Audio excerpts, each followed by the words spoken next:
나이 60 훌쩍 넘은 여자입니다. 저는 어린 나이에 세상을 먼저 떠난 큰아들이 있고 아들 한 명만 남았었는데요. 이제는 그 남은 아들 하나마저도 없는 가족이라고 생각하고 살고 있습니다. 돈이 뭔지 부모 자식 관계마저도 이렇게 망쳐놓네요. 남편과 낳은 첫째 아들은 태어날 때부터 몸이 약해서 자주 병원을 들락거렸습니다. 남편이 큰 공장을 운영하고 있었기에 처음에는 병원비가 큰 부담이 되지 않았어요. 그런데 첫째 아들이 초등학교에 들어갈 무렵 아들은 피부 발진과 함께 고열에 시달렸고 저희는 수두에 걸린 줄만 알고 급하게 병원을 찾았습니다. 처음 가던 병원에서도 수두라고 하길래 그런 줄만 알았었죠. 그런데 일주일이고 이주일이고 아무리 병원에 입원해도 낫지를 않는 겁니다. 남편과 저는 뭔가 잘못됐다 싶어서 아들을 데리고 큰 병원으로 갔죠. 그러자 큰 병원에서는 지금 수두에 걸린 건 맞는데 면역력이 너무 약해서 다른 사람들보다 훨씬 더 증상이 심한 것 같다며 조금 더 강한 약을 처방해 주겠다고 했습니다. 그 약을 먹고 나니 그동안 낫지 않았던 수두가 순식간에 나았습니다. 저희 부부는 겨우 한시름 놓으며 놀란 마음을 진정시키고 있을 때 아들의 몸에 멍이 한가득씩 생기기 시작했습니다. 어디 놀러를 나갔다 오기만 하면 온몸에 멍자국이 크게 서너 개는 생겨서 남편과 저는 아들이 어디 가서 괴롭힘을 당하는 줄 알고 아들에게 몇 번을 물어보았지만 아들은 아무렇지 않은 얼굴로 이 멍이 자기도 언제 생긴 건지 모르겠다는 말을 할 뿐이었습니다. 거기에다 아들은 가만히 있다가 갑자기 코피를 흘리는 일들이 자주 생겼습니다. 남편과 저는 심상치 않음을 느끼고 다시 아들을 데리고 큰 병원으로 향했죠. 그러자 이번에는 아들이 백혈병이라고 하는 겁니다. 아직은 백혈병 초기라며 아들이 멍이 자주 생기거나 코피를 자주 흘리던 게 언제쯤부터냐고 물었습니다.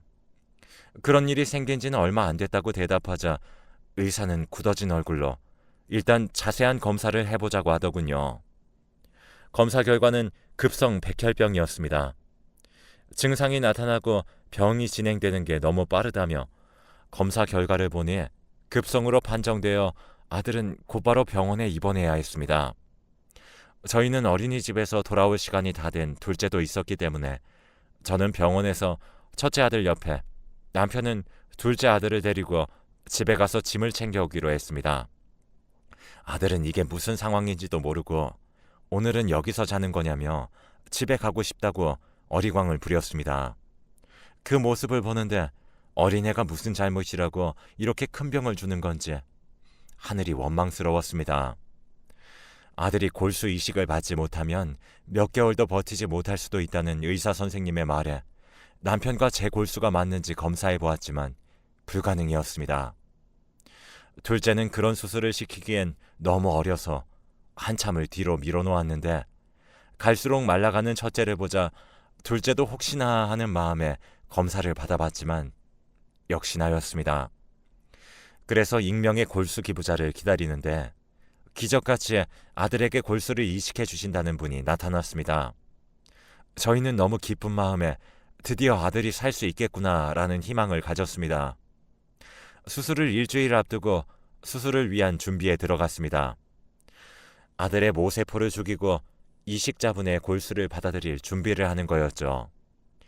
그런데 수술 3일 전 골수 이식자가 마음을 바꿨다는 소식을 전해왔습니다.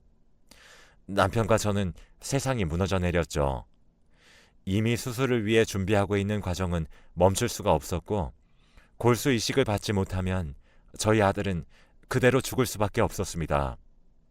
의사 선생님도 그분을 다시 설득해 보겠다고 하셨지만 결국 그분은 마음을 다시 바꾸지 않았고 다른 이식자를 찾아볼 틈도 없이 아들은 수술 예정일에서 딱 일주일을 더 살다가 집으로 와서 자기 침대에서 잠자듯이 숨을 거뒀습니다. 매일 밤 아들이 세상을 떠날까 노심초사하며 남편과 저는 밤마다 아들에게 해주지 못했던 동화책 읽기도 해주고 그동안 많이 하지 못했던 이야기들도 했습니다. 아들은 이제 자기도 다 낳아서 태어난 거 아니냐며 그 다음 주에 놀이동산에 가자는 말을 할 때에는 남편과 저는 꼭 그러자고 겨우 대답했습니다. 그 약속을 했던 밤 저희가 잠깐 잠든 사이에 아들은 세상을 떠났습니다. 눈을 뜨고 차가워진 아들의 손을 잡는 순간 그동안 참아왔던 울음이 터지면서 아침부터 울부짖었습니다. 마음의 준비는 다 했다고 생각했는데 자식을 먼저 떠나보내는 건 아무리 준비해도 모자랐던가 봅니다. 도저히 아들의 장례식을 버텨낼 자신이 없어서 장례조차 제대로 치르지 못했습니다. 그런 저희에게 살아가야 할 이유는 단 하나, 둘째 아들이었습니다. 그동안 첫째가 아파서 제대로 신경 써주지 못했다는 죄책감과 하나 남은 아들이라는 생각에 남편과 저는 둘째가 해달라는 것은 모두 해주었습니다. 그런데 초등학교에 들어가서 담임 선생님에게 연락이 오더라고요. 둘째가 같은 반 친구들과 어울리면 매번 자기 멋대로 하려고 하고 다른 애들을 자기 아래에 두려고 해서 반에서 점점 겉돌게 된다면서요. 그 이야기를 듣고 저는 아차 싶었습니다. 저희가 둘째를 위해서 하는 일이랍시고 했던 게 결국 둘째를 망치는 일이었다는 걸요. 그 이후로 둘째가 해달라는 것은 다 해주지 않고 그 나이에 맞춰서 용돈을 주고 옷도 사치가 심한 것들은 최대한 사주지 않으려고 했습니다. 그런데 남편은 집이 잘 살고 이 정도 해줄 능력은 되는데 굳이 그걸 막을 필요가 있냐며 둘째가 용돈을 달라고 하면 10만 원이고 100만 원이고 턱턱 내주었고 학교에 가기 싫다고 하면 안 가도 된다면서 계속 아들이 원하는 것들을 모두 하라고 하며 아들을 훈육하기는커녕 감싸 돌기만 하니 갈수록 버릇만 나빠져 갔습니다. 심지어 제가 막아봤자 매번 남편이 다 해주니 아들은 사춘기가 왔을 무렵에는 남편의 말만 듣고 제 말은 무시하고 들은 채도 하지 않더라고요. 남편에게는 계속 이렇게 아이를 키우면 안 된다고 말했지만 남편은 아직까지 첫째에게 많이 못해준 것만큼 둘째에게 잘해줘야 한다는 강박과 첫째가 아플 동안 둘째에게 전혀 신경 쓰지 못했다는 죄책감에 그 행동을 끊어내지 못했습니다. 둘째는 고등학생이지만 남편에게 오토바이를 사달라고 하기도 하고 친구들과 비싼 호텔을 잡아서 놀기도 했습니다. 그러다 보니 학교 공부에는 신경도 쓰지 않았고 그만큼 성적도 바닥을 기었었죠. 그러자 남편은 아들이 대학은 나와야겠다는 생각이 들었는지 아들을 영국으로 유학을 보냈습니다. 오히려 저는 저희가 같이 있는데도 안 한 공부를 혼자 영국에 간다고 공부를 할까라는 생각이 있었지만요. 남편은 그제서야 조금 잘못되었다고 느꼈는지 아들에게 영국에 유학 가서 3년 안에 대학교에 입학하지 못하면 이제 집에서 주는 돈은 없을 거라고 못을 단단히 박아두었습니다. 제가 말하면 할 수 있으면 해보라지 하며 비아냥거렸을 테지만 남편이 그렇게 이야기하자 조금 겁을 먹었는지 알겠다며 겨우겨우 3년 만에 대학교에 입학하였습니다. 그것도 지금까지 놀던 버릇이 어디 가겠습니까? 여기저기 여자들이랑 친구들이랑 파티하며 놀다가 3년째가 되어서야 겨우 허겁지겁 준비해서 어디 쉽게 들어갈 수 있는 학교로 들어간 것도 알고 있었습니다. 그 이후 아들이 학교를 졸업하고 계속 영국에서 살고 싶다고 했지만 남편은 군대는 다녀와야 하지 않겠냐며 한국으로 다시 들어오라고 했습니다. 아들도 처음에는 군대는 정말 싫다며 거부했지만 그래도 아버지에게 밉보이면 경제적 지원이 언제든 끊길 수도 있다는 걸 아는 채 결국엔 꼬리를 내리고 한국으로 돌아왔죠. 아들은 결국에 군대를 다녀왔고 조금은 정신을 차렸을까 기대도 했지만 별로 달라지는 건 없었습니다. 제멋대로 취업이 안 되면 아버지 돈을 끌어다 쓰려고 하는 게 습관이 되어 있었고 그러면서도 자기는 그런 공장 같은 걸 운영하는 일은 없어 보여서 싫다고 남편 앞에서 멋대로 내뱉었었죠. 그래도 남편은 아들이 제대로 일을 배우고 해봤으면 싶었는지 아들을 데리고 공장을 비롯해서 경영을 가르치기 시작했습니다. 남편은 아들이 그래도 곧잘 이해하고 일을 잘하는 것 같아 보이자 2년 정도 아들에게 일을 가르치고 은퇴했죠. 그런데 그때부터 아들의 횡포는 시작되었습니다. 회사에서 어찌나 자기 마음대로 하는지 오래 일하던 직원들마저 아들에게 학을 떼고 그만두기까지 했습니다.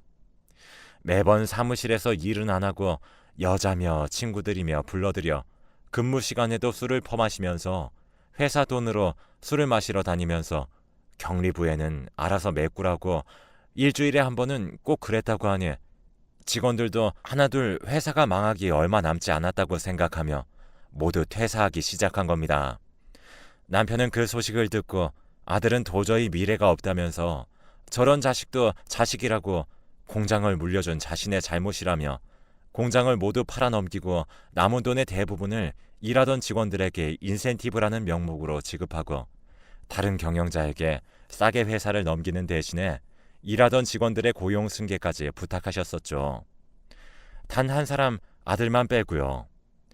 그 사실을 알게 된 아들은 저희를 찾아와 어떻게 이럴 수 있냐며 돈을 달라고 들어누웠지만 저희도 지지 않고 정신 차리기 전까지 우리도 아들은 없다고 생각할 테니 나가서 알아서 살라고 했습니다. 아들은 몇 날 며칠을 저희 집에 와서 때를 써도 저희가 꿈쩍도 안 차 소용이 없다는 것을 깨닫고서는 근처 작은 회사에 취업을 해서 일을 하기 시작했습니다. 그래도 남편에게 2년 동안 배운 걸 완전히 잊어먹지는 않았는지 일은 곧잘 해서 승진은 순식간에 하더라고요. 그래서 남편과 저도 조금 안심하고 있던 찰나에 아들이 결혼할 사람이라며 여자를 데려왔습니다. 며느리가 될 여자는 어찌나 성품이 고든지 저희 아들에게는 과분할 만큼 좋은 대학까지 나오고 일도 꽤나 번듯한 곳에서 하고 있었었죠. 그런 여자분이 왜 저희 아들과 결혼을 하려고 하는지 이해가 가지 않았는데 알고 보니 임신을 했다고 하는 겁니다. 그 소식을 듣고 저희는 배가 불러오기 전에 결혼식을 올리기 위해 부랴부랴 신혼집이며 결혼식장이며 잡아서 결혼식을 올렸습니다. 아들은 자신의 가정이 생기자 책임감도 생겼는지 회사 일도 열심히 하고 더 높은 곳으로 스카웃 받으면서 성실하게 살아가는 모습을 보여주었습니다. 그런데 이제 조금 행복하고 평화로운 일상을 보내려나 했더니 남편이 교통사고를 당해 중환자실에 입원하게 되었습니다. 병원에서도 남편이 거의 죽은 거나 다름없는 상태라며 산소호흡기만 떼면 바로 돌아가실 거라고 말했습니다. 남편은 첫째 아이를 잃은 이후로 혹시나 자기가 무슨 일이 생기면 자기 아들처럼 아파하는 사람들에게 다시 살아갈 수 있게 도움이 되고 싶다며 이미 장기 기증을 신청해 놓은 상태였습니다. 그래서 저도 남편의 뜻을 받들어 남편의 장기 기증 서류에 사인을 했고 남편이 뇌사 판정을 받자마자 빠르게 장기 기증이 이루어졌습니다. 그렇게 남편을 보내고 나니 남편의 재산을 아들과 나누어야 했습니다. 원래는 제가 아들보다 더 많이 받아야 하지만 가정에 있는 아들을 배려해 반반으로 나누었습니다. 그 이후로 며느리와 손녀는 저를 자주 찾아주는 덕에 남편을 잃은 슬픔과 외로움을 조금이나마 달랠 수 있었습니다. 그런데 5년이 지난 어느 날 아들이 저에게 돈을 빌려줄 수 있냐고 묻는 겁니다. 남편이 준 재산이 한두 푼도 아니고 그 많은 돈을 어디다가 쓴 거냐고 물으니 그건 알 필요 없으니 돈이나 빌려달라고 하는 겁니다. 어처구니가 없어서 이유를 말해주지 않으면 저도 돈을 빌려줄 수 없다고 하자 아무렇지 않은 말투로 회사를 그만두고 사업을 시작했다가 2번 정도 말아먹었다면서 이번에는 분명히 성공할 테니 돈만 빌려달라고 하는 겁니다. 저는 이미 2번이나 실패했으면서 3번째라고 성공한다는 보장이 어디 있냐고 못 빌려주겠다고 하자 그 다음 날에는 며느리까지 찾아와서 제발 빌려달라고 사정을 했습니다. 결국엔 제가 2손 2발 다 들고 빌려주었는데 돈을 빌려주고 이제 남아있는 돈도 얼마 없다는 계산이 선 건지 아들은 그 이후로 발길을 딱 끊었습니다. 그런데 저도 남은 돈의 대부분을 정리해서 아들에게 준 거라 날이 갈수록 생활이 궁핍해져 갔습니다. 그래서 아들에게 먼저 연락을 하니 아들은 연락하지 말라며 아들에게 주는 돈을 돌려받을 생각이었냐면서 어차피 제가 죽으면 다 자기에게 돌아올 돈이었으니 조금 일찍 준 셈 치라고 뻔뻔하게 나왔습니다. 저는 이제 돈이 없어서 더 이상 살 수가 없다고 했지만 아들의 입에서 흘러나온 말은 그럼 이제 죽으면 되겠다. 아들의 말에 저는 큰 충격을 받고 아들에게 준 돈을 모두 돌려받기로 결심했습니다. 저는 곧바로 변호사 사무실에 찾아가 아들에게 돈을 빌려줄 때 써놓은 차용증을 꺼내서 아들에게 소송을 걸었습니다. 아들은 제가 이렇게까지 할 줄은 몰랐는지 차용증에 각서까지 쓰면서도 그 내용을 대충 읽고 넘겨버려서 잘 모르고 있었지만 각서의 내용에는 제가 생활이 어려워지면 그때부터 조기 상환을 시작하거나 저의 생활을 책임져야 한다는 부분이 있었습니다. 그 부분을 알게 되자 아들은 왜 미리 말하지 않았냐면서 그러면 그 집을 팔고 자기네 집에 들어와서 살라고 그제서야 이야기를 꺼냈습니다.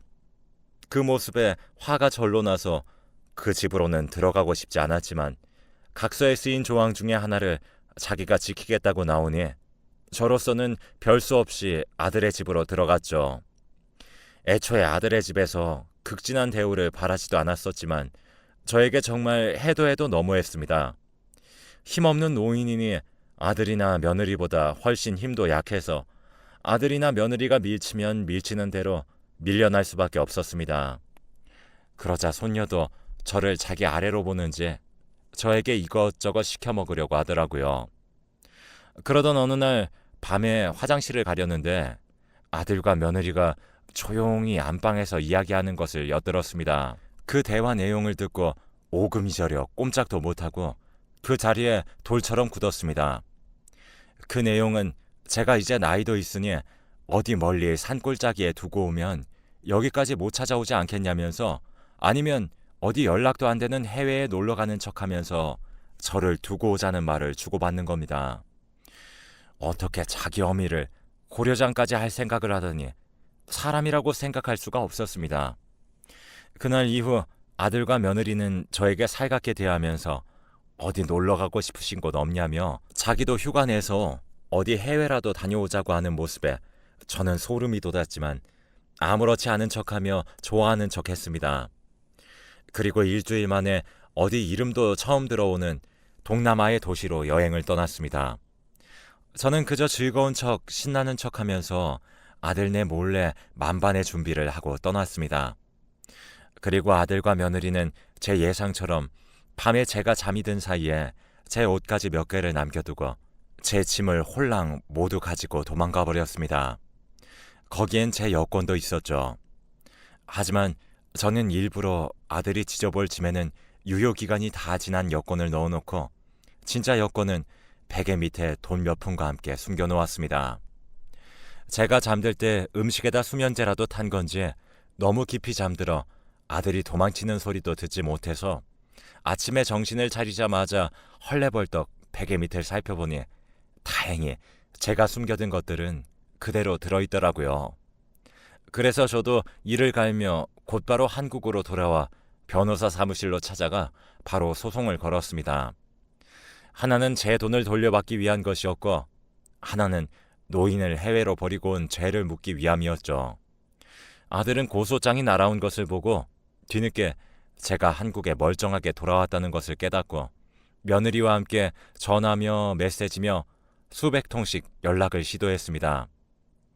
거기에다가 답이 없자 아들은 저를 찾으려고 노력을 했지만 저는 보호시설에서 잠시 머무르고 있었고 저를 학대한 혐의를 가진 아들이 절 찾아올 수 있을 리가 없었죠. 덕분에 소송을 걸어서 증여했던 돈 모두를 돌려받을 수 있었습니다. 저는 재판 중에도 한 번도 법정에 나가지 않았는데 아들이 법정에서 처음으로 저에게 잘못했다고 용서받고 싶다는 말을 했다고 합니다. 그 말을 듣는데 어찌나 우습던지 저를 사지로 몰아넣으려고 그렇게 작당을 했으면서 잘못을 빌고 용서를 바란다는 말이 어떻게 법정에서 처음 나올 수가 있겠습니까? 그 말을 듣고 저는 이제 아들은 없다고 생각하기로 마음먹었습니다. 하지만 재판이 끝나고도 아들과 며느리는 계속해서 연락이 왔습니다. 저를 해외에 두고 온 죄는 집행유예를 받아 잡혀가지는 않은 게 조금 억울했지만 아들과 며느리에게 접근금지 처분을 신청해서 저에게 연락을 못하게 했습니다. 그런데 아들과 며느리는 돌아가면서 모르는 번호로 문자를 보내왔습니다. 제가 준 돈이 없으면 사업이고 집안이고 다 쫄딱 망하고 빚더미에 앉게 생겼다며 한 번만 용서해달라고 했지만 저는 이제 아들이고 뭐고 가족은 없다고 생각할 테니 너도 그렇게 생각하라고 하고 더 이상의 답은 하지 않았습니다. 살면서 처음으로 아들이 저에게 용서를 비는데 참 인생이 허망하다고 느껴지더라고요. 지금까지 한 번도 듣지 못했던 잘못했다는 말을 고작 돈 때문에 이렇게 쉽게 하는 아들을 보니 제가 아들을 잘못 키운 건가라는 생각을 하기도 했습니다. 그 이후로 아들은 돈이 없어서 여기저기 공사 현장에서 일용직으로 노가다를 하면서 세 식구가 겨우 입에 풀칠할 정도로만 살고 있다고 하더라고요. 그런 와중에 며느리는 아직도 사치 부리는 습관을 버리지 못해서 며느리의 씀씀이를 감당한다고 아들은 허리가 휘어진다고 합니다. 제 아들이지만 그렇게라도 당해봐야 돈이 귀한 줄 알고 남에게 상처도 주지 않을 테니 어떻게 보면 잘된 일이라고 생각합니다. 그리고 저는 그 일이 있고 난 후로 지방으로 내려와 조용한 시골에서 살고 있습니다. 이렇게 긴 시간 동안 평화로운 일상을 누리는 건 제 인생에서 처음 있는 일인 것 같네요. 가끔씩 아들에게서 돈을 빌려줄 수 없겠냐며 자기도 정말 많이 반성했다며 자기의 처지를 구구절절 늘어놓는 문자 메시지가 종종 오는데 일절 대답도 하지 않고 있습니다. 그 문자가 제 일상의 흠이라면 흠이네요. 남은 재산도 제가 죽으면 모두 사회에 환원하는 걸로 적어 놓았으니 아들에게는 아주 적은 유류분 정도만 가겠네요.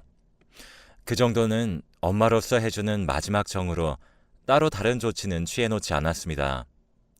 이렇게 평화롭게 살다가 언젠가 남편과 첫째 아들이 있는 곳으로 가서 그동안 어땠는지 이야기나 나누고 싶네요.